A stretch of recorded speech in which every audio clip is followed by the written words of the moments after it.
मतलब हम सोच नहीं सकते। ये हमारा मतलब closest to the death experience था। चलो बढ़िया है जो आप मतलब सलामत आप बाहर निकले। इतने में क्या होता है कि वो पूरा ढह गया और वो हमारे ऊपर था। हम लोग यहाँ से गए, आप लोग को ढूंढने के लिए कहा है। पहले इधर से हम खोद रहे थे लेकिन नहीं मिल रहा था हमको। फिर हमने मैंने एक बड़ा सा पत्थर निकाला, फिर साइड रखा, फिर भी नहीं निकल रहा था। तो अब हम कभी ऊपर भाग रहे हैं, कभी नीचे भाग रहे हैं, मदद मदद को चिल्ला रहे हैं, टॉर्च अपने ऊपर की तरफ लहरा रहे हैं ताकि कोई देखे, पर बारिश भी इतनी थी।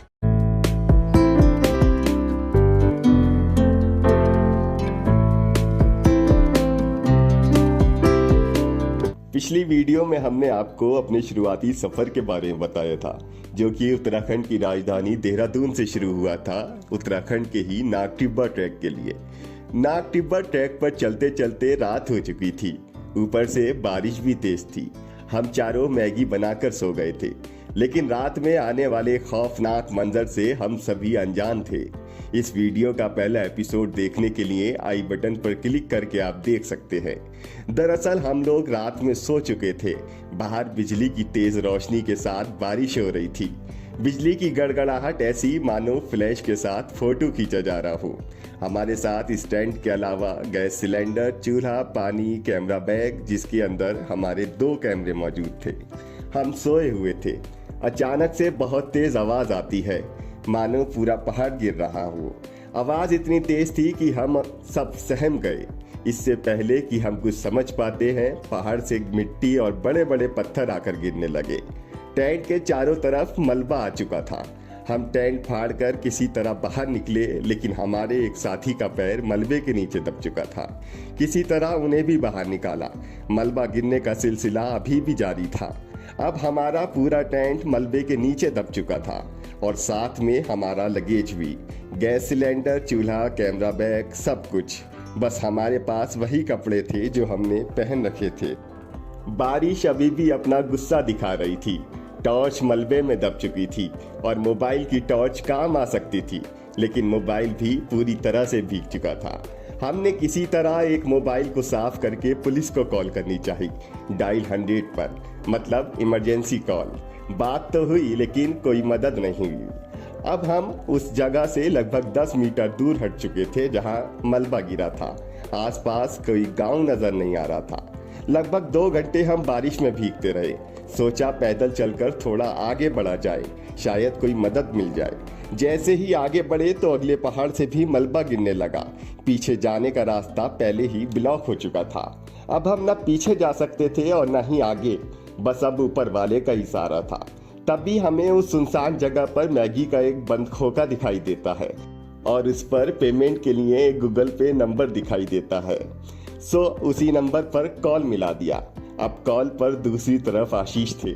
आशीष ने वहां से थोड़ी दूर पर मौजूद छानी रिजॉर्ट के मैनेजर राहुल को कॉल करके हमारी मदद के लिए भेजा।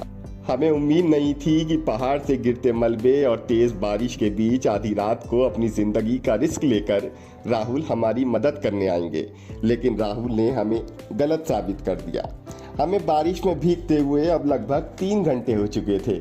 ऊपर से नाग टिब्बा ट्रैक में जिस जगह पर हम थे वहाँ का टेम्परेचर था 3 डिग्री सेल्सियस। भारी बारिश के बीच हमें दूर से टॉर्च का लाइट अपनी तरफ आते दिखाई दी, या फिर कहिए कि हमें उम्मीद की किरण आती हुई दिखाई दे रही थी। चंद मिनटों के बाद अब राहुल हमारे साथ खड़े थे। अब हम चल दिए राहुल के छानी रिजॉर्ट की तरफ। हालत खराब हो चुकी थी और भारी बारिश के साथ मलबा गिरना अभी भी जारी था। हम राहुल के रिजॉर्ट में गए। हमारा लगेज और टेंट अभी भी मलबे के नीचे दबा था। पहले हमें अपनी जान बचाने की फिक्र थी और अब अपने लगेज की भी, जिसमें सभी सामान के साथ साथ कैमरा बैग भी था और उसके अंदर 2 कैमरे भी। सुबह उठे तो रिजॉर्ट स्टाफ के राहुल के अलावा मनवीर, दीपक के साथ गजेंद्र हमारे साथ खड़े थे। अब हम इन्हें साथ लेकर वापस उसी जगह पर चल दिए जहां रात हमारे साथ हादसा हुआ था। मलबा हटाकर हमने अपना थोड़ा बहुत लगेज निकाल लिया था, मतलब कि वो जो आसानी से निकल पाया। मलबा देखकर ये सभी हैरान थे कि हम बच कैसे गए। मैं लगा हूँ कि आप बचे तो है, लेकिन वो तो नाग टिब्बा की धाम की कृपा है जो आप बचे हैं, मतलब सलामत आप बाहर निकले। ठीक है, तो चलो यहाँ से एक राहुल भाई भी था हमारा जो रात को गए थे नीचे, बेचारा ऊपर लाया। हाँ, हम लोग यहाँ पहुँचे थे वहाँ से हमने गाड़ी लगाई हमने नीचे। तो उसके बाद हम लोग फिर ट्रैकिंग के लिए पहुँचे। तो कुछ हमें यूँ तो मतलब काफ़ी ऊपर तक पहुँचना था, पर ये है कि क्योंकि रात ज़्यादा हो गई थी, 7 बज रहे थे शाम की, तो हम लोगों ने फिर एक हट देखा तो उसके नीचे हमने लगा लिया। तो हमने बहरहाल लगा तो लिया। अब ये है कि हम लोग अपना मैगी बना रहे थे, खाना पीना अपना करके सोने जा ही रहे थे। लगभग 9-10 बजे के अराउंड हम प्रोग्राम बना चुके थे कि अब सो जाएंगे। तो 11 बजे होंगे मुश्किल से कि हमारे एक भाई हैं, नबील भाई साथ में थे, उनको थोड़ा ऐसा लगा जैसे कि नीचे से पानी रिस रहा है। तो उन्होंने जो है बहरहाल उठ के देखा। तो हम लोग सभी फिर तफ्तीश में लग गए कि भाई ये पानी कहाँ से आ गया। फिर हमने बाहर जाके देखा, ये नबील सिर्फ बाहर निकला, उसने बाहर जाके देखा तो वो दीवार के जरिए से वो पानी जो है नीचे से होता हुआ गुजर रहा था, ऐसा लगा। तो बस यही था कि हम और कुछ कर पाते उसको लेकर कि इतने में क्या हुआ कि बाकी तीनों लोग तो अंदर थे। इतने में क्या होता है कि वो पूरी की पूरी दीवार जो थी जिस पे वो पूरा हट बना हुआ था वो पूरा ढह गया और वो हमारे ऊपर था और उसके नीचे मेरी टांग भी फंस गई। तो इतने में बहुत जल्दबाजी में, अब क्योंकि नबील बाहर था तो नबील ने इतनी जल्दबाजी में पता नहीं विद इन नो टाइम उसने फ़ौरन जो है वो कैंप को फाड़ दिया, पता भी नहीं चला। फिर ये लोग अपनी मेहनत में लग गए और फिर एक करके पत्थर हटाया और फाइनली फिर हमने टाल मारे।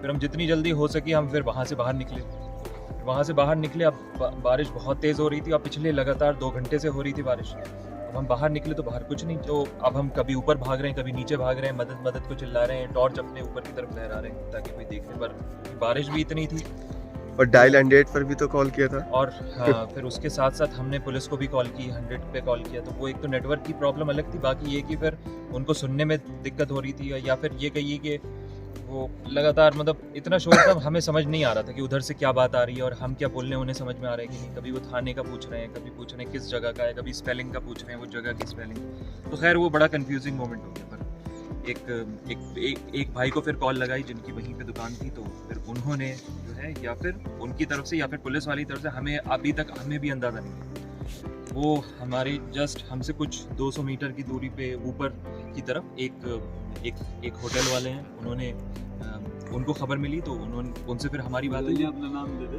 हाँ, जो आपने दीपक भाई और राहुल भाई, दीपक, हाँ मनवीर और राहुल भाई। सर ये लोग जो हैं वो इनका टॉर्च दिखना शुरू हो गया। हमें बिल्कुल यकीन नहीं हुआ क्योंकि जिस कदर बारिश हो रही थी तो हमें तो ये लगा इतनी बारिश में कोई नहीं निकलना चाहेगा अपने कमरे से, अपने रूम से। पर वो भाई हमारे अंदर आ गए, हमें रोशनी दिख गई सामने, हमने भी अपनी फिर लाइट लहराना शुरू की। फिर वो धीरे धीरे आते चले गए।